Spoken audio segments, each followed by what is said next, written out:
Hi guys, how are you? Welcome to another episode of English with Daddy Mike. In our maiden episode, we had a beautiful introduction to general grammatical principles. We discussed 10 questions, all in objective format. How many questions did we get right out of those 10? Don't bother. Today we'll be discussing a completely different genre of the English language, and that is phonetics and phonology, which is usually called at the lower and intermediate levels, oral English. A lot of you complain that oral English is very difficult. You cannot transcribe words, you cannot pronounce words correctly, you don't understand word stress and sentence stress and intonation, emphatic stress, and so on. Worry no more. Your problems will be settled right here. What do I mean? We're going to take a very practical approach to oral English. But please permit me to switch from oral English to phonetics and phonology. What's the difference? Phonetics is the advanced level of phonology. So whereas we talk about phonology or oral English at the level of the SSC, GC, NECO, UTME, of course we can talk of phonology at the A level, but at some point we usually discuss that in terms of phonetics. That is distinctive features analysis, secondary articulation, and so on. Even prosody, which is versification used in poetry and rhythmic measurements of sound. Don't be dazzled. This is why we are here. So today we will be looking at a very critical area or aspect of phonology where many users of English in this part of the world have proven deficiencies, even debilitating challenges, and that is English word stress. English word stress. English word stress. This does not have anything to do with stressing English words, so to speak. Anyway, there is an aspect of stress that we must discuss here, and that is when it comes to raising the tone as you pronounce a word and lowering the tone. When you pronounce a word that has boundaries, that is a word that you must pause as you pronounce it, one of those boundaries is usually louder than the other or others. That boundary or segment of the word that you pronounce with a higher tone is said to have been stressed.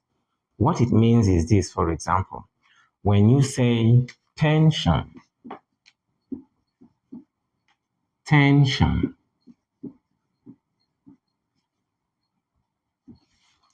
you naturally raise your tone on 10 and then it falls on shin.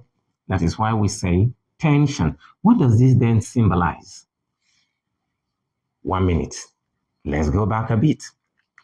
It is not possible to discuss English word stress without mentioning the critical word syllable.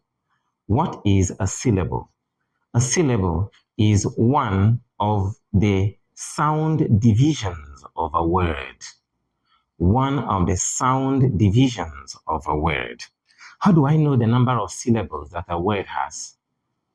Well, you can count the number of syllables a word has by counting correctly the number of times you pause when you pronounce that word.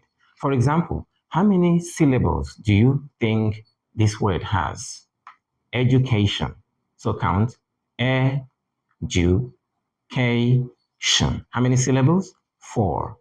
Now, one of those 4 syllables is pronounced with the loudest tone.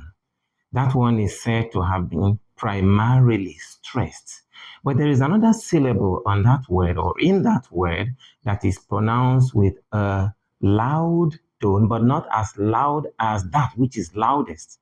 So this one is said to have been secondarily stressed. Please don't be confused. Let us go to the basics. Words of one syllable are called monosyllabic. Monosyllabic. Words like come, not come, come, like go, go, like kick, kick, like start, start, and so on are monosyllabic. You notice that there is no break, there is no boundary when you pronounce it. That is, there is no pause when you pronounce come, go, kick, or start. All of them are monosyllabic. Monosyllabic words are typically not stressed in isolation. That is, when they stand alone.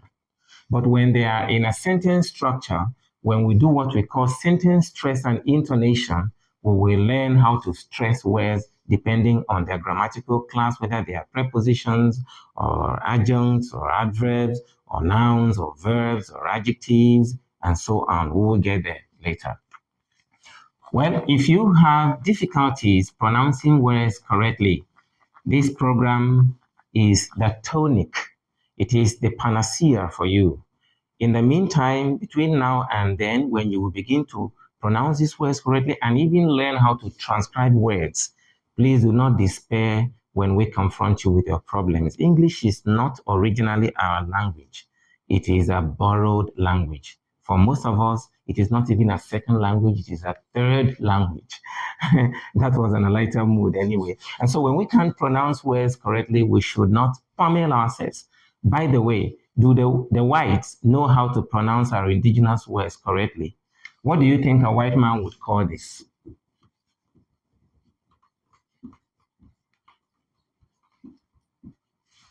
Check that. What about this? This name.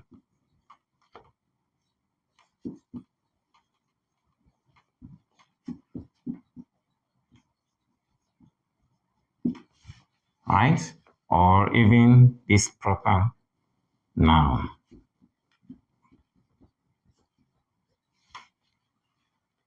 A white man pronounced this onigubongubong. Onigubongubong. They don't have ba. So you don't expect him to say onibongbo. Onigubongubong.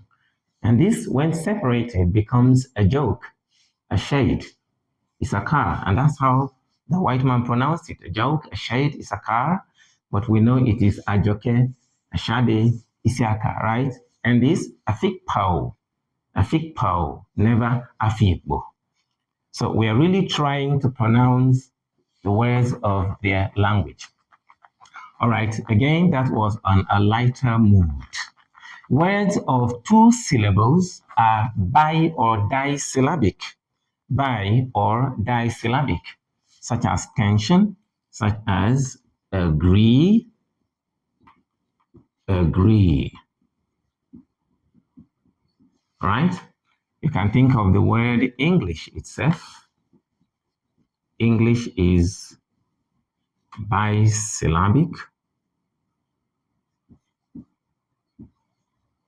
English. You can talk of resume. Resume, that is as a verb. Resume.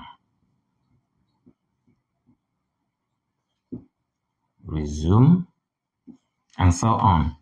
You pause twice when you pronounce them. So there is a syllable boundary. Just once, twice. So that's, they are all bi or disyllabic.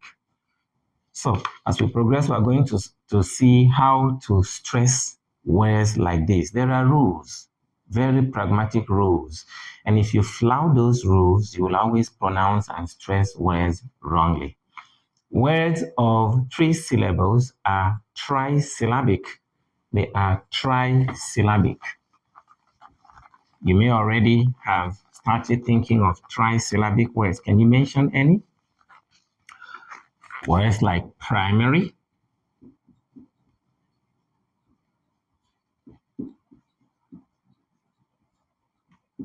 primary, right? Primary. Primary, with the stress on the first syllable. We are going to talk about this sign very soon, the stress sign or accent. Primary. We can think of revolver, revolver.